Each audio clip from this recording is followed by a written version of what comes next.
ಮೂಡಾ ವಿಚಾರಕ್ಕೆ ಬರೋದಾದ್ರೆ ಮೂಡಾ ಬಿ ರಿಪೋರ್ಟ್ನ ಮತ್ತೊಂದು ಎಕ್ಸ್ಕ್ಲೂಸಿವ್ ಆದಂತ ಸ್ಟೋರಿ ಇದೆ. ತನಿಖೆಯ ವೇಳೆ ಹಲವು ರಾಜಕಾರಣಿಗಳ ಹೇಳಿಕೆ ದಾಖಲು ಮಾಡಲಾಗಿದೆ. ಏನೇನು ಹೇಳಿಕೆಗಳು ಹೊರ ಬಂದಿದೆ ಹಾಗಾದ್ರೆ? 10ಕ್ಕೂ ಹೆಚ್ಚು ಹಾಲಿ ಮಾಜಿ ಎಂಎಲ್ಎ ಹಾಗೂ ಎಂಎಲ್ಸಿಗಳ ಹೇಳಿಕೆಯನ್ನ ದಾಖಲು ಮಾಡಲಾಗಿದೆ. 10ಕ್ಕೂ ಹೆಚ್ಚು ಹಾಲಿ ಮಾಜಿ ಎಂಎಲ್ಎ ಹಾಗೂ ಎಂಎಲ್ಸಿ ಏಷ್ಯಾನೆಟ್ ಸುವರ್ಣ ನ್ಯೂಸ್ನಲ್ಲಿ ಬೆಚ್ಚಿ ಬೀಳಿಸುವಂತಹ ಮಾಹಿತಿ ನಿಮ್ಮ ಮುಂದೆ ಇಡ್ತಾ ಇದ್ದೀವಿ. ಸಿಎಂ ಮೂಡಾ ಕೇಸಲ್ಲಿ ಬಿಜೆಪಿ ಜೆಡಿಎಸ್ನ ಶಾಸಕರೇನು ಹೇಳಿಕೆ ಕೊಟ್ಟಿದ್ದಾರೆ? ಏನೇನು ಹೇಳಿದ್ದಾರೆ ಹಾಗಾದ್ರೆ ಶಾಸಕರು? ಏಷ್ಯಾನೆಟ್ ಸುವರ್ಣ ನ್ಯೂಸ್ನಲ್ಲಿ ಮೂಡಾ ರಿಪೋರ್ಟ್ನ ಸ್ಫೋಟಕವಾದಂತ ವರದಿ. ತನಿಖೆಯ ವೇಳೆ ಹಲವು ರಾಜಕಾರಣಿಗಳ ಹೇಳಿಕೆಯನ್ನ ದಾಖಲಿಸಲಾಯಿತು. ಯಾವ್ಯಾವ ಶಾಸಕರು ಎಂಎಲ್ಸಿಗಳು ಏನೇನು ಹೇಳಿಕೆ ಕೊಟ್ಟಿದ್ದಾರೆ ಅದರ ಎಕ್ಸ್ಕ್ಲೂಸಿವ್ ಆದಂತ ಇನ್ಫಾರ್ಮೇಶನ್ ಏಷ್ಯಾನೆಟ್ ಸುವರ್ಣ ನ್ಯೂಸ್ನಲ್ಲಿ ಬೆಚ್ಚಿ ಬೀಳಿಸುವಂತಹ ಮಾಹಿತಿ. ಈ ಮೂಡಾ ಪ್ರಕರಣಕ್ಕೆ ಸಂಬಂಧಿಸಿದಂತೆ ಹಾಗಾದ್ರೆ ಶಾಸಕರು ಕೊಟ್ಟಂತಹ ಸ್ಟೇಟ್ಮೆಂಟ್ ಏನು? ಇನ್ನು ಸಿದ್ದರಾಮಯ್ಯ ಪತ್ನಿಗೆ ಮೂಡಾ ಸೈಟ್ ಹಂಚಿಕೆ ಆಗಿದ್ದಾದ್ರೂ ಹೇಗೆ? ಹಾಗಾದ್ರೆ ಅಂದು ಮೂಡಾದಲ್ಲಿದ್ದಂತಹ ಶಾಸಕರೇ ಉಲ್ಟಾ ಹೊಡೆದು ಬಿಟ್ರಲ್ಲ.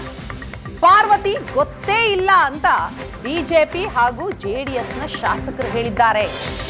ಪಾರ್ವತಿ ಸಿದ್ದರಾಮಯ್ಯನವರ ಪತ್ನಿ ಅನ್ನೋದೇ ಗೊತ್ತಿರ್ಲಿಲ್ವಂತೆ.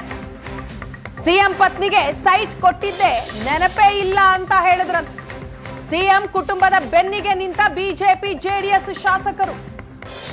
ಲೋಕಾಯುಕ್ತ ವಿಚಾರಣೆಯಲ್ಲಿ ಬಿಜೆಪಿ ಜೆಡಿಎಸ್ ಶಾಸಕರು ಹೇಳಿದ್ದೇನಾಗಾದ್ರೆ? ಯಾವ ಯಾವ ಶಾಸಕರು ಏನ್ ಹೇಳಿಕೆ ಕೊಟ್ಟಿದ್ದಾರೆ ಲೋಕಾಯುಕ್ತರ ಮುಂದೆ? ಮೂಡಾ ರಿಪೋರ್ಟ್ನಲ್ಲಿ ಜಿಟಿ ದೇವೇಗೌಡ ಹಾಗೂ ರಾಮದಾಸ್ ಅವರು ಹೇಳಿಕೆಯನ್ನ ಕೊಟ್ಟಿದ್ದಾರೆ. ಅವರನ್ನ ಲೋಕಾಯುಕ್ತ ಅಧಿಕಾರಿಗಳು ವಿಚಾರಣೆ ಕರೀತಾರೆ. ವಿಚಾರಣೆಯ ಸಂದರ್ಭದಲ್ಲಿ ಸ್ಫೋಟಕ ಮಾಹಿತಿಯನ್ನ ಕೊಟ್ಟಿದ್ದಾರೆ. ಆ ವರದಿ ಏನಿದೆ, ಮೂಡಾ ರಿಪೋರ್ಟ್ನ ಸ್ಫೋಟಕ ವರದಿ ಏಷ್ಯಾನೆಟ್ ಸುವರ್ಣ ನ್ಯೂಸ್ಗೆ ಸಿಕ್ಕಿದೆ. ಜೆಡಿಎಸ್ ನಾಯಕ ಜಿಟಿಡಿ ಸೇರಿ ಹಲವರ ಹೇಳಿಕೆ ದಾಖಲಾಗಿದೆ. ಬಿಜೆಪಿ ನಾಯಕ ರಾಮದಾಸ್, ಹರ್ಷವರ್ಧನ್ ಕೂಡ ಹೇಳಿಕೆ ಕೊಟ್ಟಿದ್ದಾರೆ. ಆ ಹೇಳಿಕೆ ಕೂಡ ದಾಖಲಾಗಿದೆ.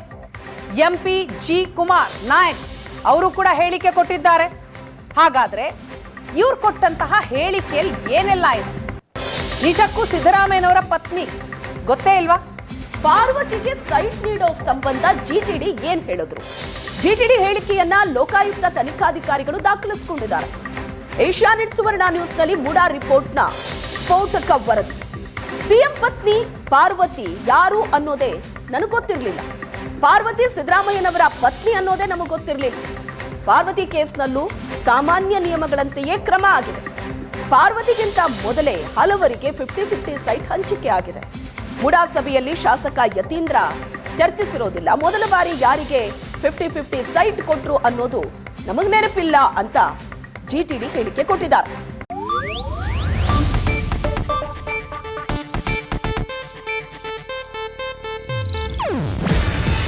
ಇದು ಏಷ್ಯಾನೆಟ್ ನ್ಯೂಸ್ ನೆಟ್ವರ್ಕ್ ಪ್ರಸ್ತುತಿ. ನೀವು ನೋಡ್ತಿದ್ದೀರಾ ಏಷ್ಯಾನೆಟ್ ಸುವರ್ಣ ನ್ಯೂಸ್.